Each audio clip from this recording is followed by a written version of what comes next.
season of loss here within our family and some friends as well.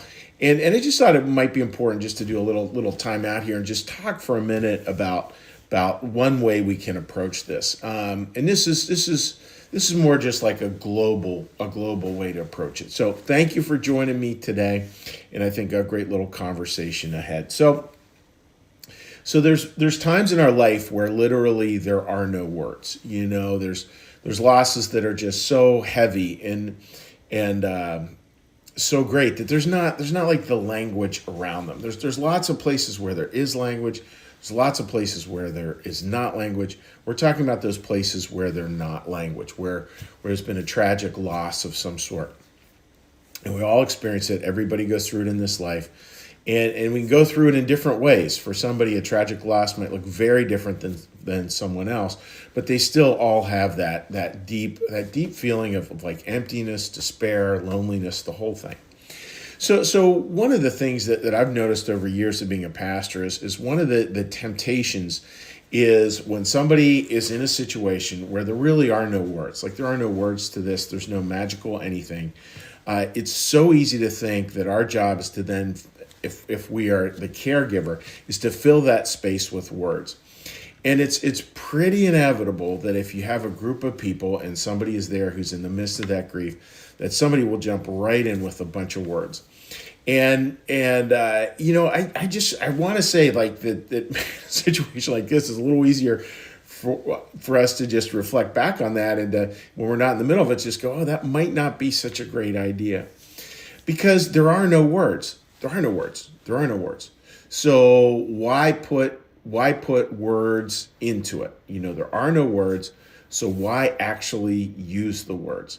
And that takes a little work to like be able to sort of hang back and be like, okay, there are no words. I'm going to sort of step back, and I'm not going to come through with a whole bunch of language and words.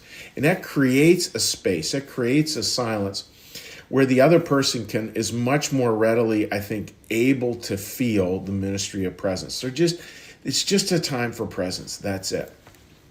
I remember a quote that I really loved, and it was someone who said, and you guys probably quote this before, but it's just such a good quote. They were talking about the problem with this person. They had interacted with this person, and they said he had no silence in his words. And I love that phrase. We all know people who there is no silence in their words at all. It's just straight out advice. There's nothing compassionate. There's nothing inquisitive. There's nothing curious. It's just straight advice going one way, information flowing one direction.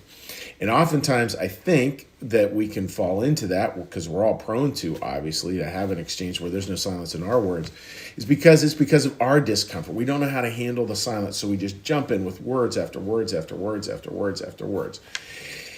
And I think, friends, again, we need to make sure there's silence in our words when we speak, and to realize that silence can be one of the most compassionate ways to talk to someone who is grieving. I want to say that again.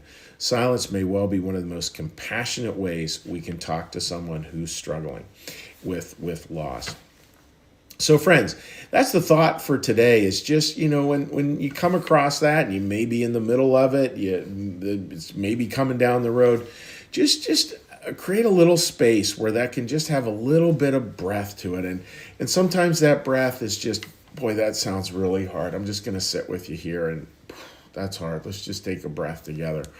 It can be little things like that. It doesn't mean you have to clam up, but it means make sure that what you offer has that holy silence in it, where, and again, because silence is the space into which another voice may speak, and God's voice will speak louder than anything we might fill with all our chitter chatter. So that's the thought for today, friends. So when you don't know what to say, when there are no words, don't use them. There you go. All right, dear friends, what we're going to do now is we're going to shift gears. When we shift gears here, what we're going to do is we're going to do a little prayer, a little blessing, and then we'll say hi to friends on social media on Facebook. We may be having a streaming problem this morning. I'll be checking that in a minute. But go ahead and leave a comment any time of day, and we will gladly get back to you as soon as we can. So first off, friends, let's get a little breath and the prayer bell.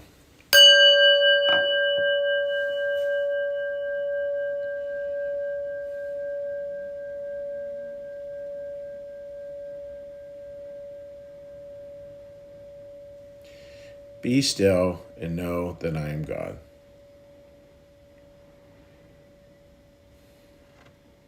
Be still and know that I am.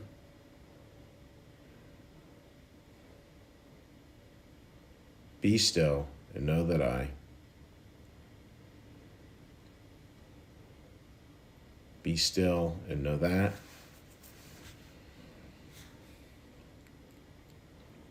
Be still and know.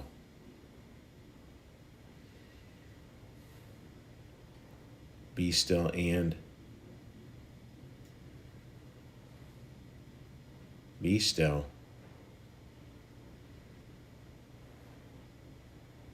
Be. Our Father, who art in the heavens, hallowed be thy name. Thy kingdom come, thy will be done, as in heaven, so upon the earth. Give us this day our daily bread, and forgive us our debts, as we also forgive our debtors. And lead us not into temptation, but deliver us from evil. For thine is the kingdom, and the power, and the glory forever. Amen. May the Lord bless you and keep you. May the Lord make his face to shine upon you and be gracious unto you. May the Lord lift up his countenance upon you, bring you peace, and bring you home. Amen. All right, dear friends, take care and God bless you in your journey today. We'll see you.